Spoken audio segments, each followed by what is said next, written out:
లక్షల ఎకరాలు మాయం, ధరణి నిర్వాకం. ఉమ్. దానికి ఇందులో కాలమ్స్ పెట్టిన దానివల్ల కూడా 18 లక్షల ఎకరాలు మాయమైనవి అనేది ఇప్పుడున్న కమిటీ. ఎన్ని 18 లక్షల ఎకరాలు. ఏంటండి బాబు? చాలా ఉన్నాయండి అందులో కాలమ్స్లో అన్ని మిస్టేక్స్. దానివల్ల ఏంటంటే మళ్ళీ అంటే జనరల్గా మనం భోజనం చేస్తే ఒక పచ్చడి, ఒక పప్పు, ఒక కూర, ఒక సాంబారు, ఒక పెరుగు, లేదంటే ఇంకొక రకం ఏదన్నా ఉంటే అంతే కదా. ఎవరైంది తినటానికి ఇంతే, లేదా 2 పూటలు తింటాం. 18 లక్షల ఎకరాలు తిన్నారంటే దుర్మార్గం కదా. సరే 5 ఎకరాలు తిన్నారు, సరే 10 ఎకరాలు తిన్నారు, సరే మనిషికి 10 ఎకరాలు, 20 ఎకరాలు, 100 ఎకరం ఉంటే సరే 100 ఎకరాలు ఉన్నాయంటే 100 ఎకరం ఉందంటారు. అంతేగాని 18 లక్షల ఎకరాలు బొక్కేశారంటే అది సామాన్యమైనటువంటి అంశం కాదు. ఇది దేశ రాజకీయాల్లోనే ఒక పెద్ద ప్రకంపనలు సృష్టించేటువంటి అంశం కాబోతుందేమో. అవినీతి విషయంలో 18 లక్షల ఎకరాలు దోపిడీ చేశారంటే ఖచ్చితంగా దీన్ని ఎవరూ కూడా సహించరు. ఫస్ట్ రేపు రాబోయేటువంటి రోజుల్లో ఎన్నికల్లో మనం గమనిస్తే మొన్న గనక ఎలా అయితే కాళేశ్వరం ప్రాజెక్ట్ అంశం వచ్చింది వివాదం, రేపు రాబోయేటువంటి రోజుల్లో ధరణి 18 లక్షల ఎకరాల వివాదం అట్లాగే వస్తుంది. అవుటర్ రింగ్ రోడ్ చుట్టూతో భూములు అన్యాక్రాంతం చేసిన విజువల్స్ అట్లాగే బయటకు వస్తాయి. సబ్జెక్టులు ఇవన్నీ రేపు రాబోయే రోజుల్లో చాలా కీలకమైన సబ్జెక్టులు అవుతాయి. శ్రీకాంత్ ఏంటి మరి 18 లక్షల ఎకరాలు ఎలా తిన్నారు? ఏంటది సాధ్యమయ్యే పనేనా?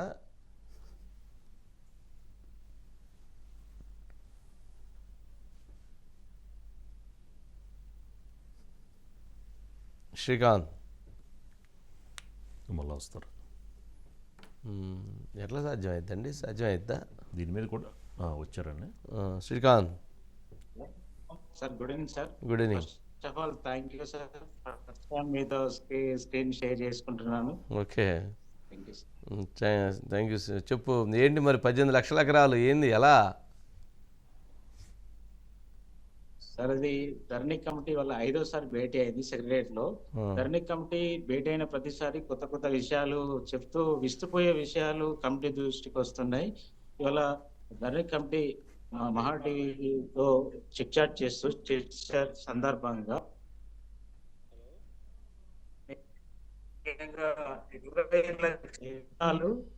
అన్యాక్రాంత భూములకు ధరణి ఏదైతుందో ఈ రైతు బంధు ఇచ్చారు. దాదాపు అది 10,000 కోట్ల పెట్టుబడి సాయం. అంటే అన్యాక్రాంతం, అది అన్నోన్ నిషేధిత భూములు ఏమన్నా వాటి పేరు మీద 10,000 కోట్లు. అప్పటి ప్రభుత్వం చెప్పింది ఏంటంటే దాదాపు 65,000 కోట్లు మేము రైతుల ఖాతాలోకి వేసామని చెప్పి వాళ్ళు అప్పుడు చెప్పడం జరిగింది. అధికారిక లెక్కలు కూడా ఉన్నాయి. అందులో దాదాపు 10,000 కోట్లు ఇది ఎవరికి వేశారనేది లెక్కలు లేవు. ఇది ఏంటి అని చెప్పి వాళ్ళే ఆశ్చర్యపోయిన సంఘటనలు ఉన్నాయి. ఇవాళ అదేవిధంగా దేవాదాయ శాఖ భూములు కావచ్చు, ఇటు అటవీ శాఖ భూములు కావచ్చు, అదేవిధంగా గిరిజన భూములు కావచ్చు, వీటికి సంబంధించి వాళ్ళు రికార్డులు లేవి. వీటికి సంబంధించిన ఎలాంటి ఆధారాలు లేవు. రికార్డ్స్ ఆన్లైన్లోకి ఎక్కించలేదు. ఈ 6.5 లక్షల ఎకరాలు గిరిజనులకు సంబంధించి ఇవి ఎక్కించలేదు. దాంతోపాటు ఇప్పటి వరకు అంటే గత ప్రభుత్వం చెప్పిన లెక్కల ప్రకారం 72 లక్షల మంది రైతులు ఉంటే 1,59,00,000 ఎకరాలు ఉన్నాయి.